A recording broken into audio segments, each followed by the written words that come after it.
So hi everyone and welcome. If you can hear us, do say hi in the chat. I'm Christine and I'm the Head of Retention and Partnerships here at Flexa. And we help 4 million people around the world to discover companies who are offering what matters most to them, whether that's career progression, culture, or working environment. And if you're here today, you are probably thinking about your next step in your sales career, whether that's breaking into the field or leveling up your career or thinking through how to stand out in a competitive market. We all know that sales is evolving really fast and it can feel really tough to know what matters most to employers right now. So today's session is all about giving you the inside track, insights from senior sales leaders on what employers are looking for, and some practical, honest advice to help you accelerate your career with confidence. We'll have the chance to talk through some questions at the end, so please do pop your questions in the chat as we go. And I'm absolutely delighted to welcome our panelists today. Can you tell us who you are, what you do, and a little bit about your company? So let's start with Lindsay. Good morning. My name is Lindsay Nichols. I am the head of the Central Field Sales team based in the US. I work for Maersk. We're a global integrated logistics company. And in the US market, we have a broad range of products and services with a strong warehousing and transportation presence. Amazing. Thank you. I'm really glad you're joining us. And Russ. Yeah, hi everyone. Ross McCabe. I am head of sales for Northern Europe at Camunda. We are a software company focused on process orchestration and AI. Fundamentally, it helps companies speed up their processes by being more intelligent and reducing errors. I'm based just outside of London, and I've been in the software sales industry now for nearly 20 years, although I don't like to admit it. Amazing. Thank you. We're really glad you are here with us today. So to kick things off, let's start with looking at what is changing most in sales right now and how is that shaping the sort of people and skills that companies are looking for. So Ross, I'll come to you first on that one. Well, I would start by saying that sales is one of the hardest jobs because you have to demonstrate so many different skills.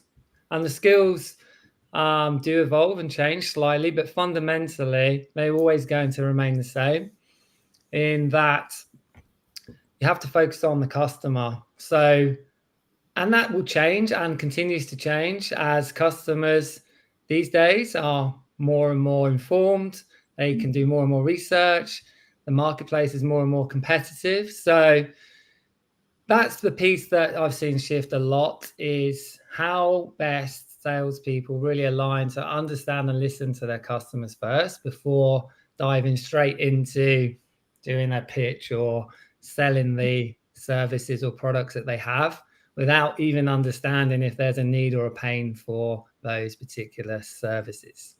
So listening and understanding your customer, I think, continues to be the number one skill set that I look for. That's really interesting. That's really interesting. Thank you. And how about you, Lindsay? Oh, there are definitely, and I agree with Ross. I mean, there are definitely challenges in the landscape. You know, we're in an environment of ongoing change, companies shifting, to in-office or hybrid models, navigating evolving landscapes, as companies are going through their own changes, that adds to challenges with connecting with people.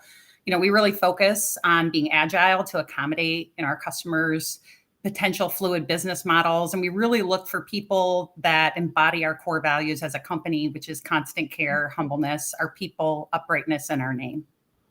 Amazing. Thank you. And how can I ask you both about what sort of shifts have you seen from an AI perspective over the last kind of 6 months to a year in terms of how that impacts the sales, the type of salespeople that you're looking for?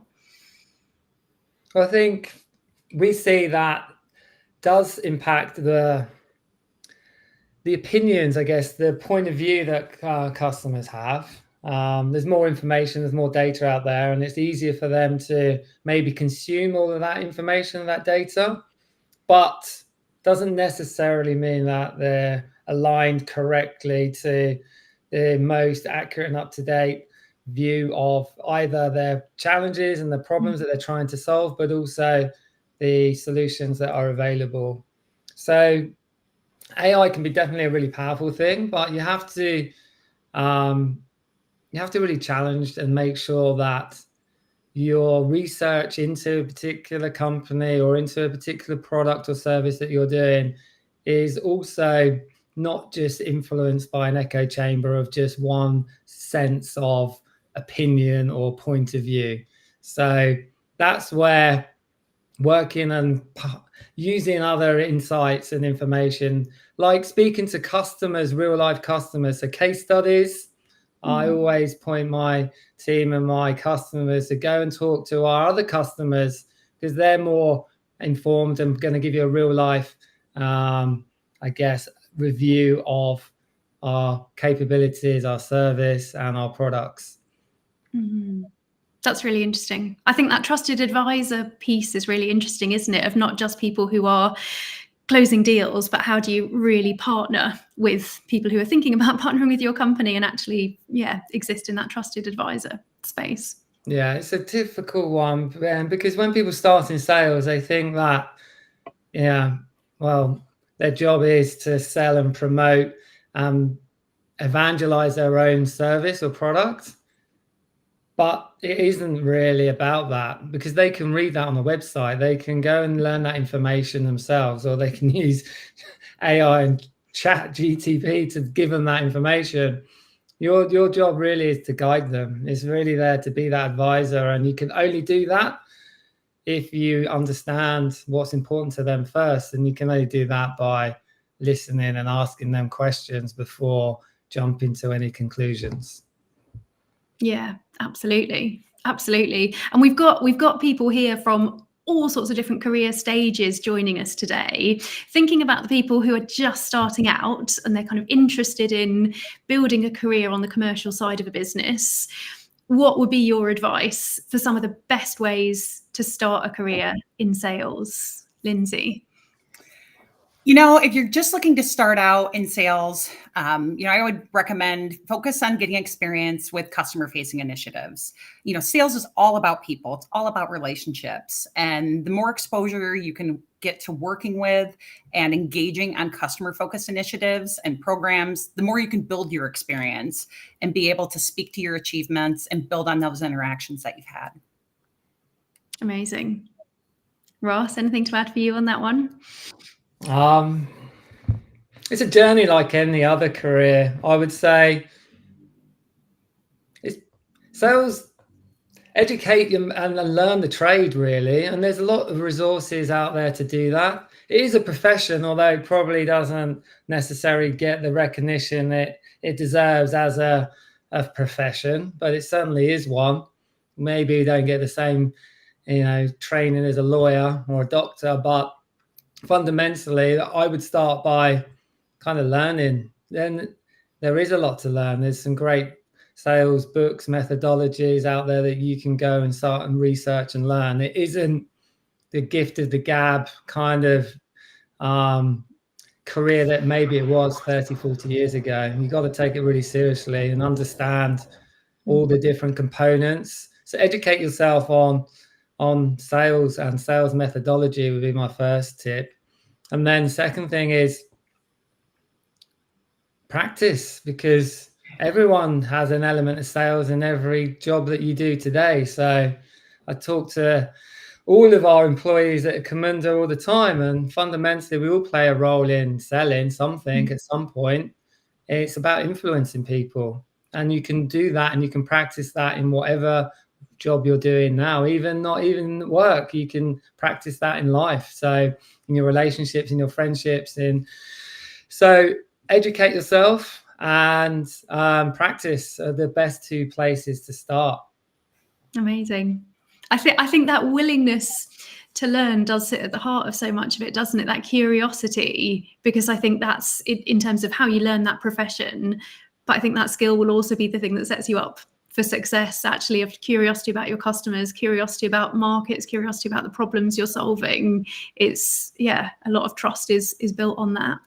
Yeah, and there's some great books out there. So And you'd particularly recommend? I mean, there's loads. I've got bookcase behind me, but beautiful bookcase. The one that we use a lot, Camunda, and I've used it a fair bit in my career, and this is more aimed at what I would classify as enterprise selling. And what I mean by enterprise selling is selling into larger organizations, so business to business sales is the challenger sale. That is the go-to kind of methodology on how to really sell effectively to other organizations. So that would be, I guess, my recommended book for anyone that's interested in learning the let's call it the professional selling. That's one I use a lot and I really like. I'll try and find a new authors. I don't know who. While you have a rummage, I think people might have heard of it. I guess hopefully they have. I'll put it in the chat if amazing. Or maybe Aqua can put it in the chat somewhere. It's well, here's the book anyway. Super. Thank you. And then Lindsay, I wonder if you could do a bit of mapping out for us of the different career progression routes in sales from kind of entry level up towards leadership. What does that look like at Maersk? Well, and not everybody's journey is going to be the same, right? In terms of my experience, I started out in a local account executive position that I held for many years. I progressed into a sales management role for one of our stations in the US, and then, took on operations management, and then eventually into the position that I'm in now, which I've had for 5+ years. Everybody's journey is different, right? It's all about getting those opportunities to grow and to learn and to be challenged. There's people that, are very customer centric and want to make that shift from, maybe they're in an operations role right now, or they're in a customer service role right now, and they want to have that opportunity to grow and move into sales. So really those journeys are based on, the drive and determination every individual has, and it's taking advantage of the opportunities that you have. You should work for the job that you want or the career that you want, necessarily the one that you have currently. Mm-hmm. So I would just encourage people to be motivated and driven and, put themselves out there into different environments and give them opportunities to grow. Super. Thank you. Ross, what does that kind of progression look like at Camunda? Yeah, I think it's really similar. Most people start in some form of sales career at a business development level, and that's a classic path, and that'd be a classic entry point. So that is building pipeline. That's a tough learning environment as well, because you're qualifying, and in qualification is where you get the opportunity to do a lot of that understanding we spoke about earlier and listening to your customers, but also asking really sales-led questions. And you really can hone in your questioning technique to uncover the information that you're trying to unlock. So typically that's a really good starting point. And then you evolve into becoming an account executive or a field salesperson. And that just is based on then taking ownership of a larger part of the sales cycle.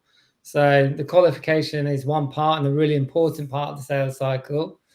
But then continuing that through to really get customers completing the sales process and ending up with a signed order form, that is tough, because you have to navigate through lots of different processes and get decisions, get budget, and it can take time to do that. A sales cycle at Camunda can take easily 6 months, sometimes even 12 months. So it's almost like a project management role, because you have to have real clear control under all the moving parts that could happen through the process.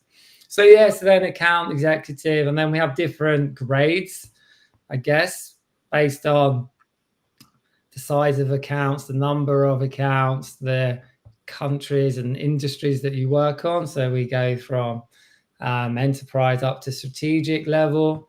And then sales leadership, I guess, is how the career path progresses. So as I said, that's all I know. I started in sales in that business development role straight after university. And it's given me lots of opportunities. But you have to take ownership of that. You have to drive your own career journey, and you have to show that ambition and that curiosity, and you have to put yourself in some uncomfortable situations and step into those new roles. You also need to be given the opportunity and the chance to take those roles as well, which sometimes really depends in the culture and the environment that you're working in, because sometimes it's hard to get that opportunity and then prove yourself. So it's really important that you align yourself to an organization or a manager who's willing to invest in that talent and also give people the opportunity, because I interview people all the time, but I can't, until they're doing the role, I can't either prove if they're successful as a salesperson, or I can't even nurture and develop them and coach them. So most salespeople are on that journey. You don't have many salespeople that come to me, or even in my role today. You don't complete it. It's not like Mario Kart. You don't get to the final level and complete the game. It's never ending. So everyone's on that journey, and everyone's learning, and everyone's developing.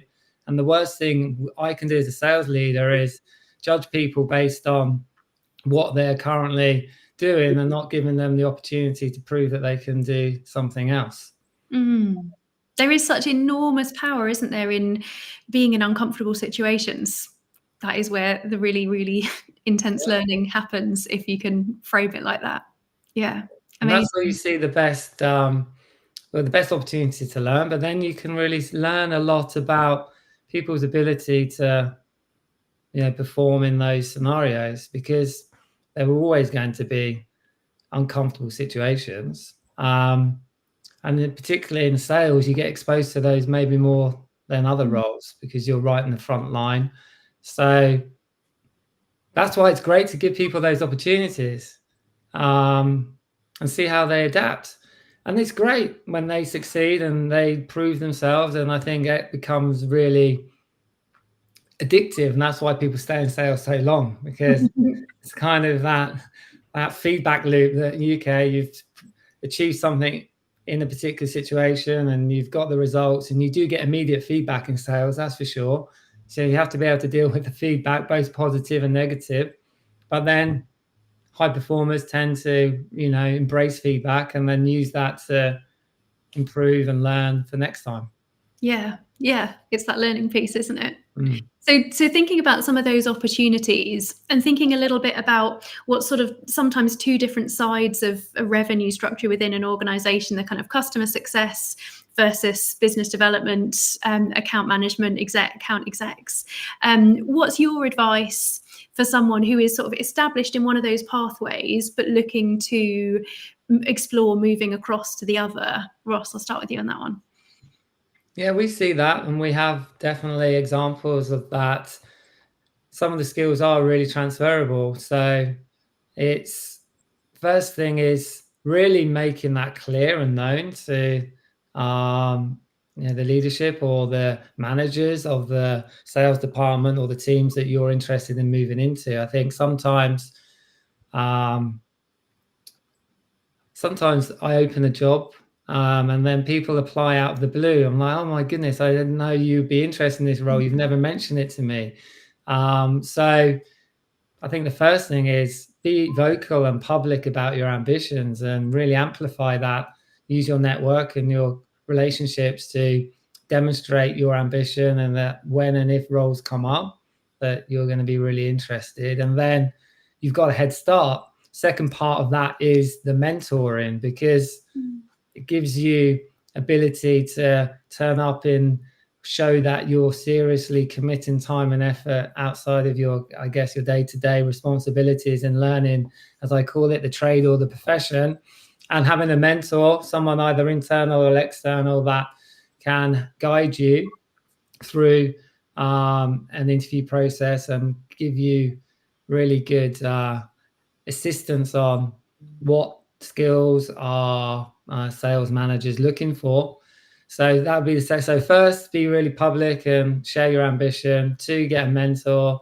And then thirdly, I'll come back to the fact that a lot of those skills you can practice in your current role. So come with examples. So if you're in a customer success role and you're interested in sales, in your day-to-day role, there's opportunities to demonstrate some sales skills, whether that's some discovery questions, or if it's finding a new opportunity with your customers, or arranging a sales meeting, making introductions, promoting new services, or maybe bringing customers to an event. Showing that initiative in your current role will definitely give you an advantage as you go into applying for a role in the sales function. Brilliant. Thank you. Some top tips there. Lindsay, what are your thoughts on that? I definitely agree with what Ross said. I mean, I think it's important to really network, right? To build your own internal relationships with colleagues, to get involved with people and, different verticals, different functions across an organization. And you really have to be your own advocate, right? We spend so much time working and learning and growing and focusing on, moving on. But if you're not vocalizing what your ambitions are and how you want to grow and being your own advocate, that really can be a challenge, because people may not be aware that you're interested in taking on, a more responsibility or a different role. It's definitely important to make sure you're, involved in as many priorities, learning as much as you can on, a daily basis from the people around you. A lot of what I learned, I learned from being put in those situations and, having to think of my feet and adapt. And I was so fortunate to have an amazing support team around me throughout my entire career, that I've been able to learn from and collaborate with. So, having a successful career in sales, it's all about people, whether it's business development, account management. It's really about the ability to build relationships, to relate to people, to create strong partnerships with your colleagues, with your customers, being customer centric and driven and determined, that goes a long way in any part of sales and any part of an organization too. That's really helpful progression tips, isn't it? Of sort of taking essentially the same storytelling and telling stories with data that you would do externally, but applying it internally with that networking piece and that advocacy. Brilliant. That's super helpful. Thank you. What kind of skills have you seen? So thinking more broadly than just the commercial function, what kind of skills from other career pathways have you seen work really well with people coming into sales roles? Ross, I'll come to you on that one. Okay. Well, I do believe sales is one of the toughest jobs, and you do have to demonstrate lots of skills. One I alluded to earlier, there's one that I actually think we need to continue to develop, is that project management skill set, because running a successful sales cycle is the same as running a project, really. It's got all the same components. You've got stakeholders, you've got milestones, you've got deadlines, you've got budgets.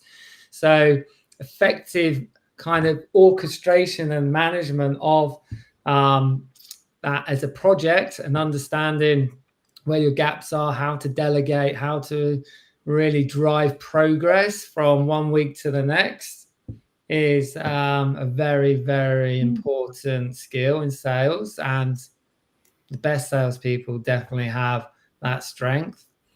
So that's one. Kind of related, but slightly nuanced, is problem solving, because as I believe, that's your job. You're solving the customer's problems. But firstly, you need to understand those problems, which is the early part of listening and discovery. But then problem solving along the way, because you will encounter problems. Nothing goes to plan. you've got to have a plan and you want to stick to the plan, but nothing goes 100% to plan. So have the ability to be agile, to think on your feet, to problem solve, to come up with alternatives, be creative in your approaches to solving those problems, is a real strength. And once again, the final part of that is the creativity, because you have to be creative. You have a lot of rules in selling. You have a lot of rules in selling. So if you want to move into selling, expect to have very strict kind of guidelines and rules. They're there for a good reason. They're there to protect you. They're there to protect the customer. They're there to protect the product and the company. But you can't just make things up. You can't just pick a price out of thin air. You have to follow, a set of rules, which means that time to time, those rules aren't going to work for you or your customer. They're going to become a roadblock or an obstacle. An objection will come along. So how creative you are in solving and really bypassing or stretching the rules is absolutely fine. We sometimes have to do that. So being creative in that problem solving is another skill set. So there certainly 3 transferable skills that you might not relate to sales, but people need in many other job functions that they're probably demonstrating today. Yeah, absolutely. Thank you. Lindsay, what are your thoughts on that? I would say really, if you have someone that's customer-centric, driven, ambitious, organized, resilient, being able to persevere, overcome challenges or any roadblocks, you might face, really having that drive, right? Obviously, being personable is a big part of it. Can you relate to people? Can you build relationships? And can you really create true partnerships with people? And I think that's something, that you can have those characteristics and those traits and bring that into a sales role. But it's really important to understand, those characteristics and those traits that you have, being able to utilize them to have a successful career in sales. If that's a direction that you want to choose, really working on, honing your skills, being, organized and innovative, creating solutions, for our customers, and being able to collaborate. Are you a team player? That's so important in what we do. And being able to, utilize the expertise of everybody around you, really focus on working as a team, and just being resilient. Amazing. Yeah, doubling down on that team player piece. Yeah, that's for sure something that is so important. And yeah, I'm glad Lindsay raised that, because I don't know, some people have different perception of selling, that it can be quite an individual kind of soulless, selfish, but actually that's not what the reality is at all. In fact, you can't do it without the team behind you, and you have to be a really, really strong team player for sure. And you have to communicate across that team in a really effective and a collaborative way. It's something that people may not always recognize, and when you're on the outside looking in, maybe that's not always apparent. But I can tell you for sure that if you are not a team player, then you are not going to succeed in sales. That's just the reality.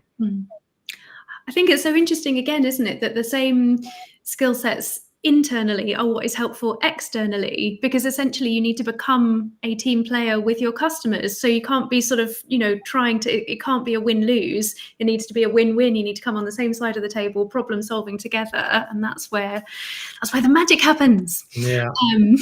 So thinking about those skills, when you're hiring for sales roles, whether that's someone who's, progressing, or someone who's coming across from a different revenue side, or someone who's coming from a different career pathway, how do you assess their sales potential during the interview process? where I suppose where has someone really wowed you during that process, either at CV or interview stage? Lindsay. I would say there's a lot about how, people carry themselves, how they present themselves, how they story tell. Really, being able to highlight your past challenges you've overcome and achievements and be able to speak to those.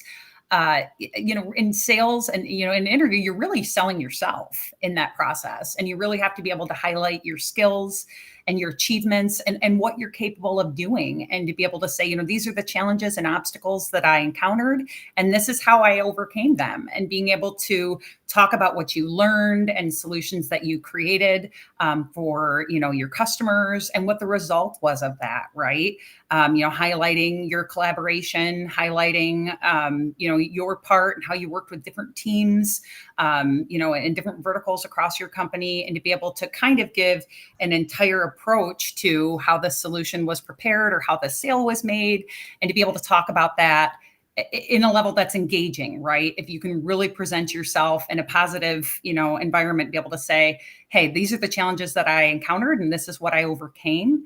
That's really key, when interviewing people, being able to, you get a resume and it's very it's just the information, right? When you're talking to that person, and to be able to hear them articulate what their experience is and the successes that they've had, and really be able to talk about, the experience and the successes they've had and how they can bring that to new organizations. Super. Thank you. Ross, what do you think? Where's someone wowed you? Yeah, well, I'm hard to impress. I'm trying to think of an example when someone's really wowed me, but that's just because I'm getting old and cynical now. But there's certain traits that you certainly look for. The one thing you have to really be good at as a hiring manager for salespeople is you really got to dig into kind of, what's the correct way of saying this? You have to filter out the BS. That's the first thing you really have to do well. And then it's authenticity really is what I'm looking for. Because the reality is I can't. In a 45 1-hour interview, I can't. No one can. They can tell me what they can do and they give me lots of examples, but reality is always an element of a leap of faith when you hire in any role, of course. But so what do I look for? So that's the first thing. I look for that authentic kind of evidence and examples of what they've done before. Second thing is I'm looking for them to show a level of vulnerability, because no one's brilliant at everything all the time. And if they say they are, then that, once again, is a bit of a BS filter. So, and in sales, nothing goes to plan all the time. So I want to know, how do you deal with situations when they don't go to plan? How have you dealt with those times of disappointment, that resilience fundamentally that Lindsay was talking about, a test for that to see, how people react when they're uncomfortable. How do I do that? So I also often do role plays as part of the interview process as well. So role playing is the closest I can get to simulating a kind of real world environment. Still isn't perfect, but it certainly gives me a good opportunity to see how people are able to kind of react and take control of a situation. What happens, and this is a tip for everyone, is in those situations, the temptation is to default into the pitch, the overselling, the over-talking, and to prove and sell yourself and over-communicate. But in reality, the best salespeople, they ask the questions. They ask, why is that important to you? Who else is involved? What are you trying to achieve by starting this project? Who and what other competitors are you looking at? So by taking control and then asking questions versus just maybe overselling and defaulting into the kind of classic sales pitch is another thing that I test for when I'm interviewing. Excellent. That's really helpful. Thank you. So thinking about the opposite of that, you've mentioned one of them there, Ross. Like, what are the common mistakes that you see people either making in their applications or interview stage, aside from that sort of downloading a preamble rather than asking questions? What other common mistakes do you see that you would advise people to avoid? Ross, I'll start with you on that one. Yeah, well, that's definitely one common mistake, is that overselling. For what else? I would say I'm not expecting everyone. I'm looking for people that are really self-aware and understand where their weaknesses and their development areas are. So that's important. So don't tell me what I want to hear. Don't be overconfident. Don't be over cocky. Be really focused on, okay, this is what I've done. This is the contribution that I made. But also be conscious that everyone's on the journey and there isn't such a thing as a 100% kind of complete salesperson. So that self-awareness is important.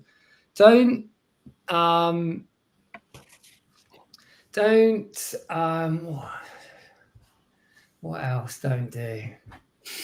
I mean, it's just apart from that, I can't think of any good. It's just the basics really that you'd expect is, be prepared and do your research. Make sure that you understand who you're talking to. Try and leverage any research that you've done. Be yourself. Lots of people aren't themselves in an interview, maybe because they're nervous, maybe because they feel that they have to perform, but typically that doesn't tend to be very authentic, and therefore that creates a little bit of doubt when you're looking to understand how someone's going to fit into your culture and into your team. So yeah, they're the ones I can think of right now. Maybe there's some others, but yeah, that's the initial kind of feedback I'd give to anyone that's going to go through the interview process. That's really helpful. What would you add there, Lindsay?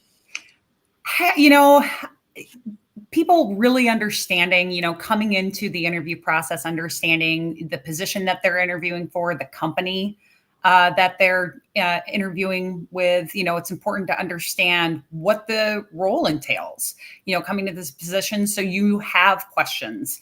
I think it's really, the interviews over the many years I've been doing it, when people are engaged and they're asking thoughtful questions about, the company and what we're doing and what our focus is and what our commitment is, those conversations end up having more value than, saying something that you think, okay, this is what I want to hear. But as Ross mentioned, not being authentic or being self-aware, you really want to make sure, you can articulate your experience and what that brings to the role and what that brings to the organization. Prior to going in, it's really about being prepared and understanding what, being able to articulate what you bring to a position, and, not just, saying what you think somebody wants to hear, but being truthful and honest, about successes or challenges, whatever they may be. I think that's really important, to be able to be authentic and to have real conversations, because that's when we connect, right? Yeah, absolutely. That authenticity is absolutely key. So I've about thought of one more thing. It's kind of,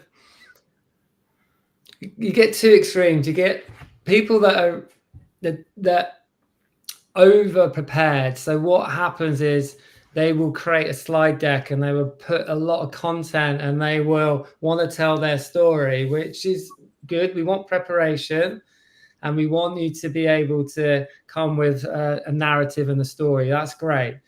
What happens though, so that first bit is good. The second bit is, don't religiously stick to that presentation or those slides or the bullet points that you've prepared and practiced, because you sound just like a robot. And what will happen is you'll actually miss the opportunity to really demonstrate the kind of subtle, softer skills that we're looking for. So yes, do some preparation, but personally, I don't like it when someone's just created a whole PowerPoint presentation and they're determined to speak to every single point and every bullet and every slide, because then it's just a barrage of kind of presentation and I haven't had the opportunity to have a real conversation, and that is definitely something to avoid. Have preparation and have a plan, but be flexible so that if you do need to go off piece or you do need to deviate from the slides, that you can back it up with some conversation.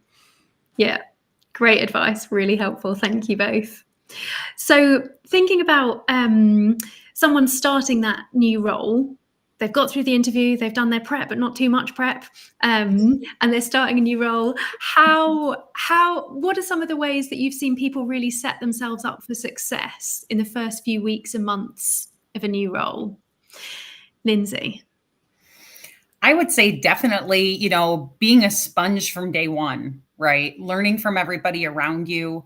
When you first start out at any company, you're kind of inundated with all this information and all of these things that you have to try to retain. It's okay to ask questions. You want to constantly be putting yourself, in new situations, meeting new people, networking, building relationships with colleagues, because those are really going to be paramount to learning, to having support, to being, provided different opportunities, across the company. It's really important to make sure you are learning as much as possible, but asking lots of questions, right? And so I think some people are a little apprehensive when they start a new company to, ask too many questions or say, I don't know, or, not seem like they're retaining information, but really you're doing yourself a disservice if you're not putting yourself out there, right? Because you don't know what you don't know.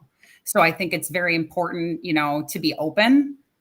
You may come into, position and say, well, I've always done things this way, but it's important to also be able to be open to learning new ways of thinking, right? To be able to expand your knowledge on something. And you do that by interacting with colleagues, with customers. So I would just say it's really important to put yourself out there and build relationships and, take advantage of every opportunity to learn and grow. Awesome. Love, great advice. Ross, what would you add to that? Well, that's going to demonstrate one of my skills. I wasn't listening to the question. I apologize. I was skimming through the chat. But this is a very important point, because it'd be easy for me to just answer the question without getting clarification. And I see that all the time, like not just in an interview, but it's a good tip for everyone. It's fine if you got distracted or you didn't hear the question or you don't understand the question. I'd much rather you said that and ask for the question again or get clarification on it than just plow on with assumptions, because that's going to cause further trouble down the line. So I see that all the time, not just in interviews. I see that in customer conversations as well. But yes. So sorry, Christine. I'd missed. Not at all. It's glorious role modeling. I love it. So it's what the question is, what are some of the sorts of ways that people can set themselves up for success when they're starting a new role in kind of, first few weeks and months? Have a plan. That's definitely really have a plan and understand what your first 30, 60, 90 days look like and what milestones you're going to measure that success against. And they can be really small milestones, but they're important because you need that positive feedback loop. You will get overwhelmed a lot because you are the kind of front line of the company in many situations. They might be the first person that a customer speaks to. So what you say, how you show up is a reflection on the company. So what we tend to do is bombard everyone with product information, marketing information. So the beginning is quite data and information heavy, which is necessary, but you have to consume it in a way that you can retain it and it's doesn't overwhelm, because people use the expression drinking from the fire hose. So have a plan, pace yourself, but be really aware that you're going to get bombarded with a lot of information, and don't worry if you don't understand it all. And if there's parts that aren't clear, as I just demonstrated, I'd much rather you say, I still don't fully understand what, this part of the product does, or this element of our marketing. I don't know how we do it in, the UK versus the USA. So you have to be really kind of curious and be honest to yourself around, okay, am I retaining this information, and check and balance that it is all clear and you understand it. It's much easier to do that at the beginning. Then 6 months down the line, when you're asking those questions, there's going to be a stronger expectation that you've understood them, and then you're less likely to maybe make mistakes or say the wrong thing. Look, the most important person in that is we have like an onboarding buddy, or we assign you to someone.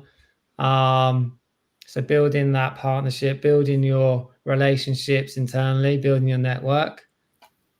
Some people still don't ask for help enough. I mean, I would say that's true.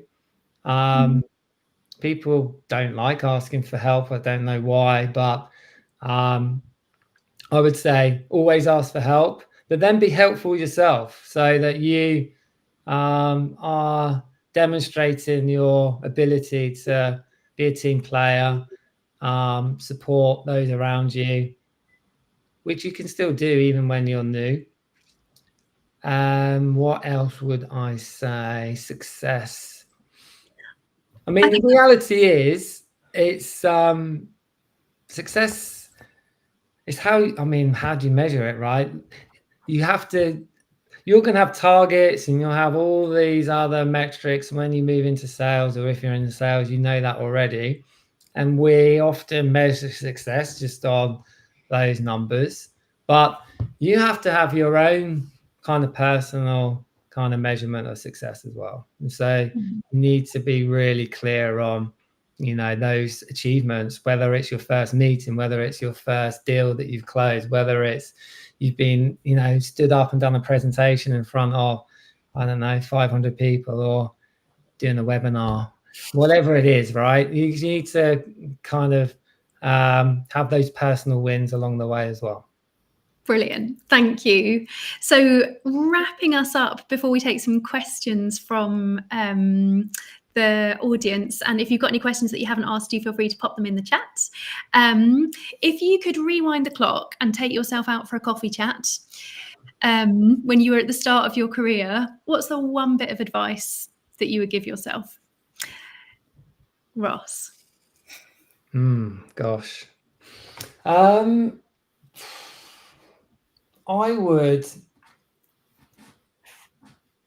would say that don't ever limit yourself based on your own perceptions. And I think it's easy to do at the beginning of your career. I certainly did it. It's because I think we're conditioned that way. I think maybe it's just we go through school, we go through, university and life. And I think we put limitations on ourselves and what we can do more than other people put limitations on you. So don't put those limitations on you. But what stops us from those limitations is partly our own kind of subconscious and our own insecurities. And that comes from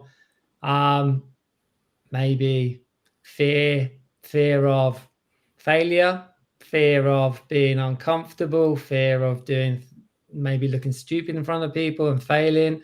So I know I've definitely avoided certain opportunities because of that. So that would be my advice to anyone is, it's easy for people to criticize if they're on the sidelines, but putting yourself in those uncomfortable situations and doing it is probably the hardest, but the most powerful thing that you can do. Brilliant. Thank you. Lindsay, what would you say to yourself? To have patience, right? To not give up. I think there's a lot of times you look at sales in a certain way, and there's not always the reality of sales, right? There's a lot of no's. There's a lot of, hills you have to climb to get to the point where you have a successful sales career. So, when I started out many years ago, you have that perception of it. And then once you start doing it, I mean, I've stayed doing it for as long as I have because of the relationships with, my customers and, that sense of achievement when, you create a solution that, impacts your customers and impacts your team. And it's just, it's that winning, right? And I think that's why people stay in doing it for as long as they do. But, don't get discouraged. Don't give up, create goals, stick to the goals, continue to grow and, take opportunities to learn from those that are around you, right? Because that's equally as important when you're starting out and building that career. Be patient with yourself and, stick with it. Don't give up. Be resilient. Amazing. Excellent advice. Thank you both so much. We have got some brilliant questions in the chat here, so I'll try and get through as many as we can. So we'll do quick fire questions and quick fire answers. One here that is saying, what are the qualities you've consistently seen in the best salespeople you've met or worked with? Lindsay. I would say, obviously they're consistently high performing, right? Consistently people that are, not only growing existing, but finding new opportunities. I would say people that are high performers, they make everyone around them better, right? They're team players. They're focused, they're driven, going back to that, resiliency, they're not complacent. I think people who have long, successful careers, you see a lot of tenure in the industry, or those people have those, those core values that really focus on their customers and their team and just have a commitment to problem solve. And those people that, really stand out. They're not people that don't take no for an answer. They're driven, they're collaborative. There's a lot of the qualities that I see in high performers. Brilliant. Ross, what would you add to that? Yeah, I think covered it. As I said, I think the ability to be a team player and also